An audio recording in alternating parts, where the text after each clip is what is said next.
এত মায়া করে তোরে বানাইলাম, এত আদর, এত আদর। আর কোনো কিছু বানাইতে আমি আল্লাহ এত আদর করি না, এত আদর করি নাই যত আদর করে তোরে বানাইছি। কারণ এই কপালটার মধ্যে, এই চেহারার মধ্যে এত দামি কপাল, এই কপাল আমি বানাইছি আমার সেজদার জন্য। যখনই তোমাকে কপাল বানাইছি আমার সেজদার জন্য, হাত দিয়া বানাইছি, আদেশ দিয়ে এই কপালটা বানাই নেই রে বান্দা।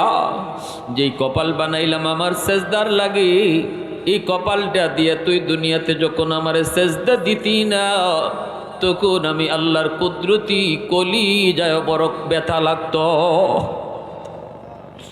আমি আল্লাহ বড় কষ্ট পাইতাম। আমি তোরে পিছন থেকে ডাকতাম, পিছন থেকে তোরে ডাকতাম, ইয়া আইয়ুহাল ইনসান।